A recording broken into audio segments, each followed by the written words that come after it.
Top of the morning. This is a special edition ASMR college football content. I'm just kidding. I can't do that. I can't do it. But I was told not to start my videos with yelling because some of you watch at work, and I guess the headphones are jacked. So, all right, we're back. It's Monday. I am late as fuck to work, but hey, better late than never. So let's talk about what happened over the weekend. Some of the big games that occurred. I'm sure I'm going to miss a couple, but I want to start off. This is a user that I have blatantly ignored on this podcast, and I have not given him any coverage. And Wisconsin lost a big game, so I think it's about time we started talking about Wisconsin. No, Nano's had a good season, man. The big upset of Ohio State a couple weeks ago had them kind of riding a high. Really solid in conference play, and then they lost the game. I'm trying to remember who he played.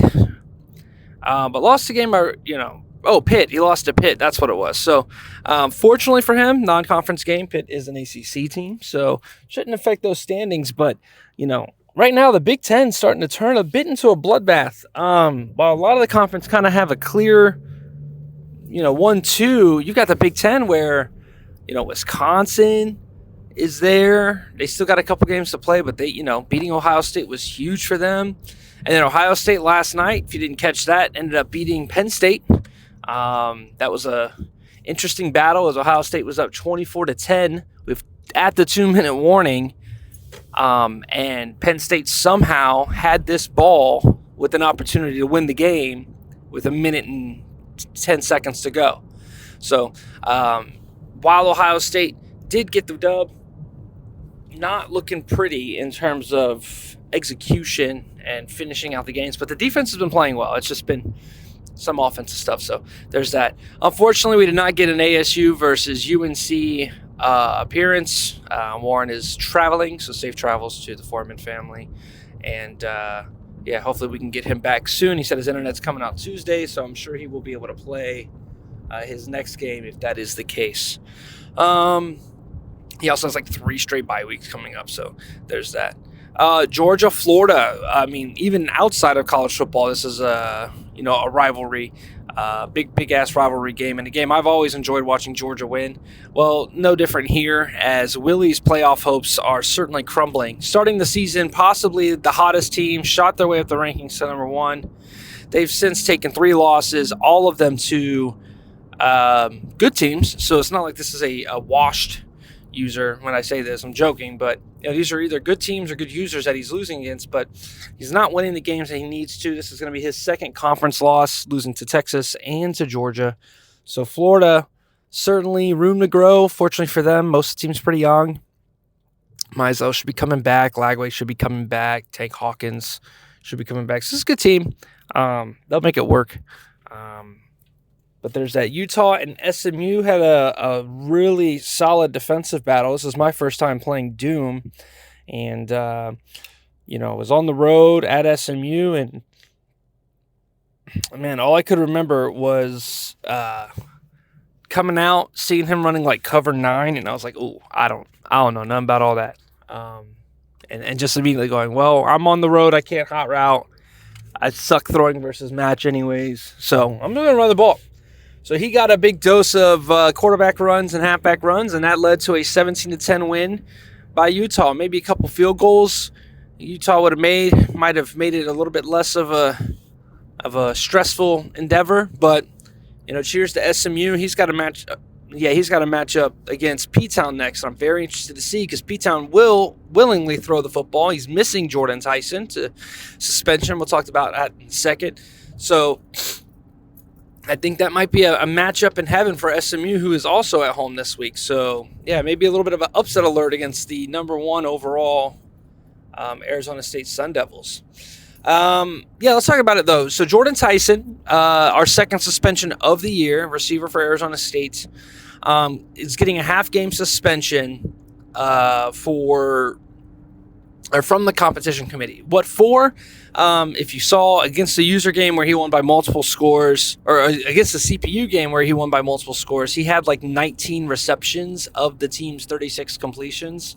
one drop, so we can at least prove without looking at any film that he got targeted around 20 times. Now, I talked to Pete Town.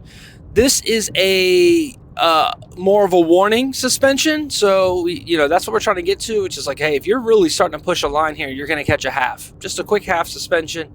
And the reason why is I don't want to have a defined what is acceptable. I know people be like, well, there's this gray area. Well, here's the thing. 99% of the games are not hitting our gray area. So it's obviously not that big of a problem. But when we have a scenario like earlier in the year, we saw a game with Texas A&M. His halfback had 6 touchdowns. A good chunk of those ended up being short yardage. A good chunk of those ended up being early in the game. And then his backup had a significant amount of carries in the second half. So while the touchdown counter was high, he didn't go past the 70% yardage rule. His touches weren't absurd. It was just like, hey, he was making the most of his touches. And to an extent, I can live with that, right? As long as there's not like an absurd cheesing of the system or whatever you want to call it. But with this is like intentional targeting. This is like intentionally like just spamming this player. And the reason why we're kind of bringing this kind of focus back, at least in a, kind of a warning way, is there are dev traits this year, and dev traits do go up. And we always think it's fair. We don't know if the dev trait increasing is due to stats and performance. I'm sure in some capacity it can be. It's unfair for guys to just like go nuts with players outside of what would be the norm of football. Even if whether they're attempting the stat upgrade or not. It's just one of those things that, like, especially in the old Madden days, a dev increase for one guy means another guy's not getting a dev increase because it was tied to being like top 5 or top 10 in your stats or multiple stats for your position group.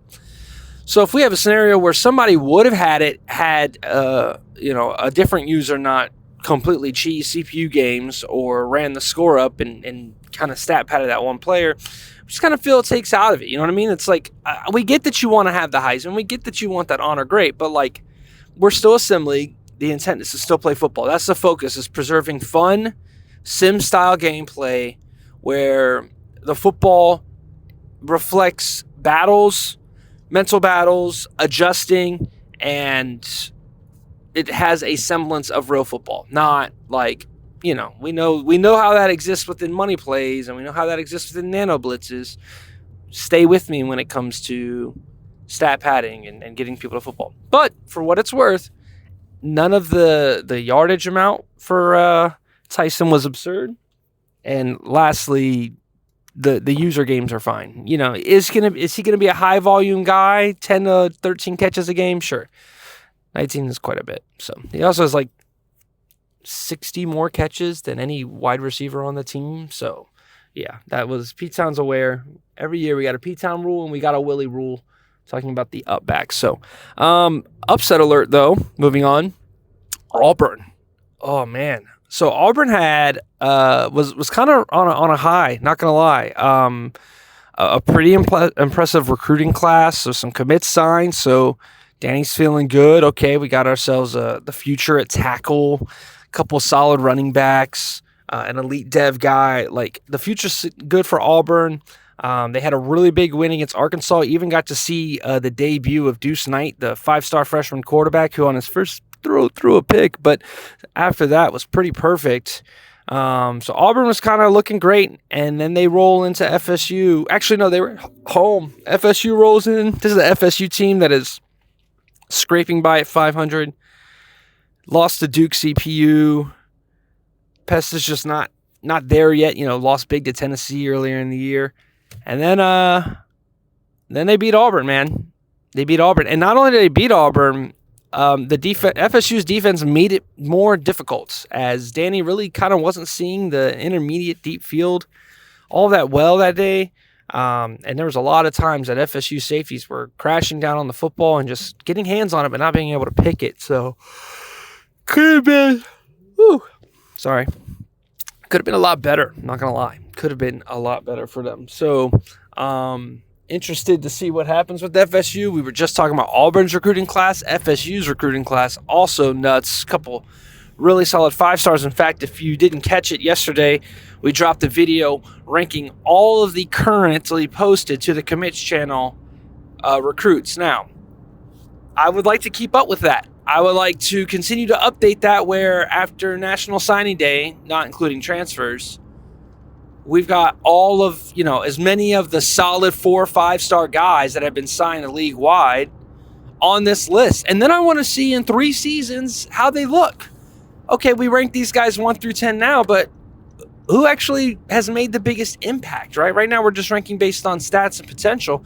Who's out here has made the biggest impact? Who's grown the most?